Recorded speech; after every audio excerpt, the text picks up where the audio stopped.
2 Tessalonicenses, capítulo 1.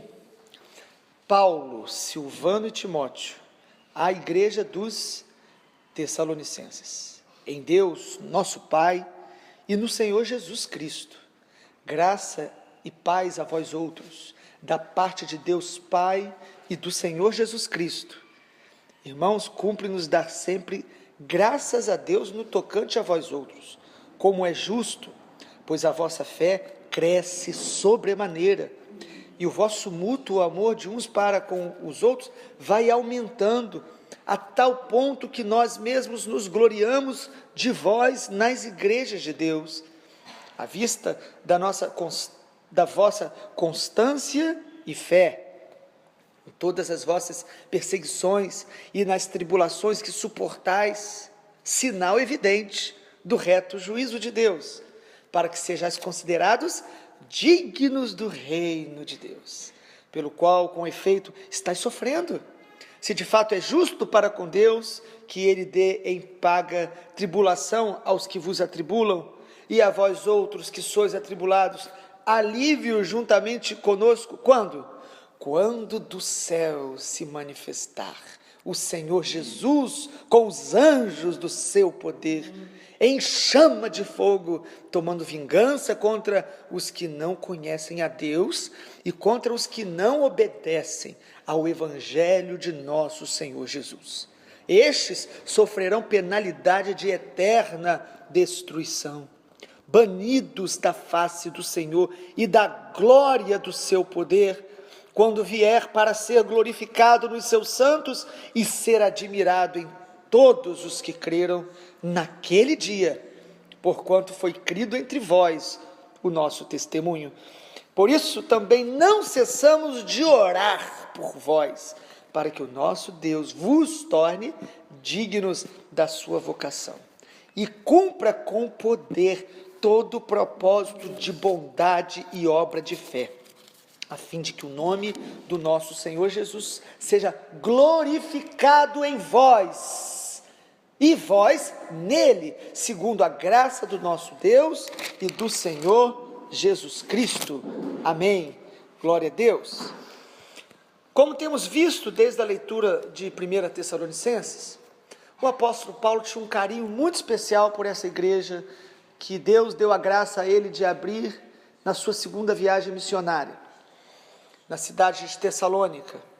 E Paulo começa as suas cartas geralmente agradecendo a Deus.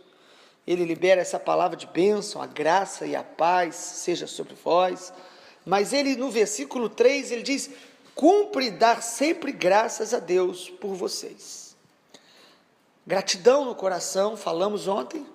Gratidão não é uma expressão apenas ritualista, vamos agradecer porque tem que agradecer. Gratidão verdadeira é reconhecer que Deus é bom, é amor e é soberano em todo o tempo. Isso gera verdadeira gratidão. Mesmo diante das dificuldades, do que nós não entendemos, nós cremos que Deus é soberano, e Ele é bom, e Ele ama. Então você pode não entender o que você está passando, mas crendo que Ele é bom e soberano, você é grato. Você agradece mesmo sem entender. Você agradece mesmo na dificuldade. Paulo diz: eu agradeço a Deus por vocês. Mas Paulo, ele agradece de maneira específica por duas virtudes que ele percebia naquela igreja: a fé e o amor. São duas colunas da nossa vida espiritual, que precisam ser cultivadas, regadas, que precisam ser levadas a sério. Não basta dizer: eu tenho fé. Eu já tenho fé. Não, eu tenho fé e quero crescer na fé, e quero perseverar na fé, e quero aprender sobre fé, e quero andar por fé. A vida com o Senhor é de glória em glória e de fé em fé.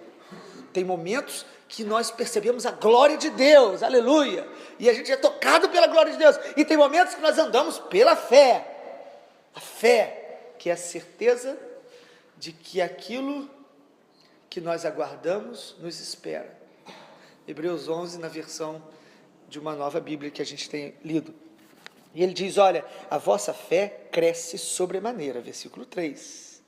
E o vosso amor vai aumentando.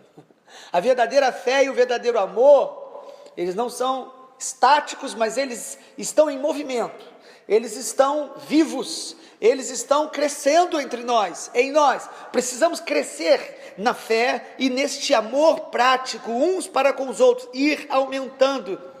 E Paulo diz, o que acontece entre vocês é tão tremendo, que outras igrejas estão sendo abençoadas, as pessoas percebem, as pessoas vão percebendo e vão sendo abençoadas através do nosso crescimento. Aí você pode pensar, essa igreja devia estar assim, porque tudo estava muito bom para eles, eles não deveriam ter os problemas que a gente tem, mas o Paulo diz o contrário. No versículo 4, ele fala, com vista da vossa constância e fé, em todas as vossas perseguições e tribulações que suportais. Paulo está dizendo, eu agradeço a Deus porque vocês como igreja estão crescendo na fé, crescendo no amor, em meio às tribulações, em meio às perseguições. Vocês estão mantendo uma fé constante, constância na fé. Uma fé momentânea, muitos já experimentaram, mais do que você, e perderam. Uma fé constante é uma decisão diária de buscar a face de Deus, uma decisão diária de permanecer em Jesus, uma decisão diária de crer na verdade, na palavra, andar por ela, é uma decisão. Constância, o que diz lá em Tiago capítulo 1, que nós precisamos ser constantes, homem inconstante, lá em Tiago 1 diz, de ânimo dobre, não alcançará coisa alguma do Senhor. Pessoas que tem hora que estão muito lá em cima e tem horas que estão muito lá embaixo. Nós precisamos ser constantes, manter a fé e o amor, mesmo no meio das perseguições e tribulações. Como que eu vou manter a minha fé, pastor? Se eu estou passando uma tribulação tão grande, um momento difícil, é nessa hora que a gente mostra a verdadeira fé. É quando a gente é caluniado, perseguido, quando a gente tem tribulação, quando a gente tem um conflito no lar, é nessa hora que vem à tona a nossa verdadeira fé, porque fé não é emoção, fé é convicção, certeza. E quando você está passando, tudo parece que está dando errado, você tem convicção que o Senhor está no controle e que você vai adorá-lo, e você vai perseverar, e você não vai retroceder. Nós não somos dos que retrocedem, Hebreus 10, mas os que perseveram para a conservação da nossa alma. A fé firmada na palavra de Deus, a fé firmada na comunhão com Jesus, relacionamento com Deus. Mas aí Paulo diz o seguinte, que a tribulação que ele estava passando, perseguição que ele estava passando, versículo 5, era um sinal evidente do reto juízo de Deus. É estranho isso, né? Ou seja, Deus, quando permite tribulação e perseguição, Ele mostra a verdade que muitas vezes está oculta. Quando o Senhor está fazendo algo e as pessoas se levantam contra nós, se levantam contra o que o Senhor está fazendo, elas estão mostrando claramente que elas estão atraindo o juízo de Deus. Elas estão mostrando claramente que elas estão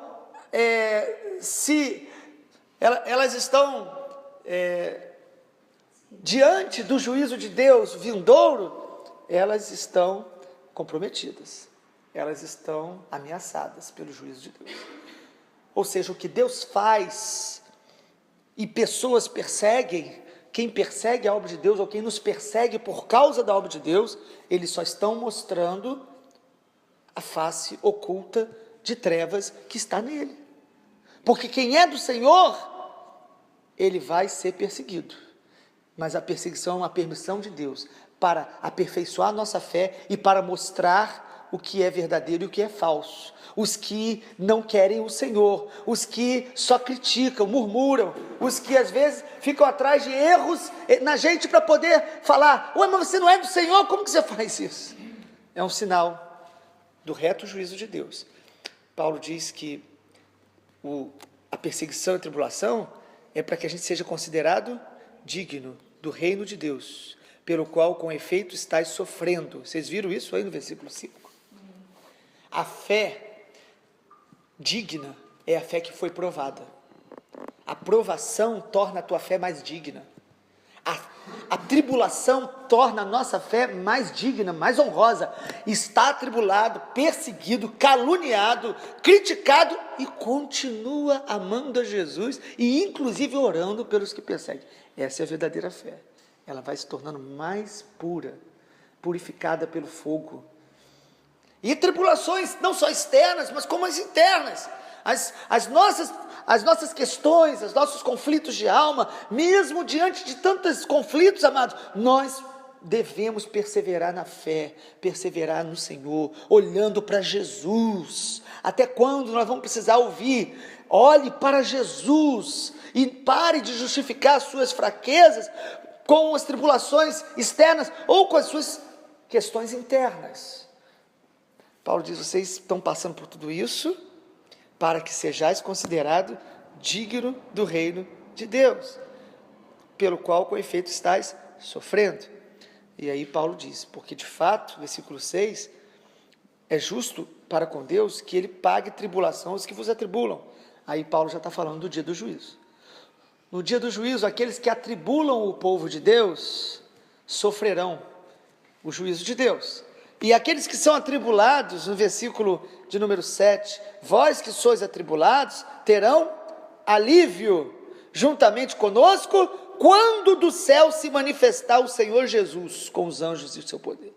Então não espere na terra ter todo o alívio, ter todo o entendimento das pessoas, ter toda a aceitação dos homens. Não espere na terra, agrade a Deus, ande com Deus, e quando o Senhor vier, aqueles que são dele terão alívio. Quem na terra fica irado, fica murmurando, fica entristecido, fica decepcionado por causa das injustiças, por causa de problemas familiares, por causa de situações até mesmo na igreja, é porque não estão andando pela fé. Porque quem anda pela fé espera o alívio que vem de Deus e sobretudo na volta do Senhor. É na volta do Senhor que nós teremos o verdadeiro alívio. Enquanto na terra andamos por fé, e isso nos alegra, isso nos renova, isso nos encoraja, porque nós temos o fruto do Espírito, e o fruto do Espírito é amor, alegria, paz. Ninguém rouba o fruto do Espírito da gente, senão a nossa carne. A carne é que apaga o fruto do Espírito. Ninguém. Eu estava tão bem, eu cheguei de um encontro tão maravilhoso, mas uma pessoa tirou tudo. Que tirou nada, só mostrou que não estava tão profundo como você imaginava. Quando é profundo, a árvore vai balançar, mas a raiz não vai sair. Ela balança, a gente tristece quando a gente é perseguido ou sofre alguma situação, mas a árvore, quando balança com o vento, e o vento para, a terra onde ela está fica mais fofa, a raiz aprofunda mais, ela cresce mais. Aleluia. Tribulação não destrói fé. Tribulação revela a qualidade da fé e a profundidade da fé. E aí? Não precisa fazer igual alguns irmãos que estão orando, pedindo a Deus tribulação. Não precisa pedir não, elas já estão aí. Inclusive dentro da gente. E Paulo diz que o Senhor virá. Ele diz, você vai ter alívio quando do céu se manifestar o Senhor Jesus com os anjos do seu poder. Ele está dizendo, lembre-se diante das tribulações, e olha que era uma igreja com amor e fé. Lembre-se diante das provações e tribulações, que é quando o Senhor vier, que o alívio pleno vocês vão experimentar. Esse alívio de Deus. Versículo 9. Mas estes sofrerão penalidade eterna, destruição, banidos da face do Senhor e da glória do seu poder. É o que Paulo fala em 2 Tessalonicenses 1,10. Ele diz, aqueles que rejeitam o Evangelho, e ele fala de dois tipos de pessoa, ele diz, os que não conhecem a Deus e os que não obedecem o Evangelho do Senhor Jesus. Não importa o nível de revelação que a pessoa tenha, a pessoa que rejeita Jesus, no dia da vinda dele, o juízo será total. Às vezes a gente olha a vida da pessoa só na terra, irmãos. Como disse o pastor Shed, não sei se alguém leu em algum lugar, eu vou ler para os irmãos, para que ninguém diga que não ouviu. A nossa forma de viver neste mundo deve se inspirar no mundo vindouro. E aí ele continua, se a revelação bíblica é verdadeira, se cremos na Bíblia, podemos ter segurança que os Lázaros estarão muito melhor daqui a 100 anos do que os ricos bem-sucedidos que ganharam muito respeito neste mundo. Se cremos na Bíblia, nós cremos então que daqui a 100 anos os Lázaros estarão melhor do que os ricos. Ou seja, a nossa fé está no mundo vindouro. A verdadeira fé é a fé que nos leva a buscar as coisas do alto. As nossas orações devem ser pelo reino de Deus, pela revelação de Deus. Concluindo com os irmãos, capítulo 1 ainda, no versículo número 11, Paulo conclui o capítulo 1 dizendo: por isso, ou seja, por causa das lutas, das provas, das virtudes daquela igreja, da volta de Jesus, ele diz: por isso, não cessamos de orar por vós. Era vida de oração, era oração constante, oração pela igreja, oração pelos filhos de Deus, oração pelos povos que ele estava alcançando, pelas cidades que ele estava alcançando. Ele carregava a oração. Qual era a oração dele? Para que o vosso Deus vos torne dignos da sua vocação.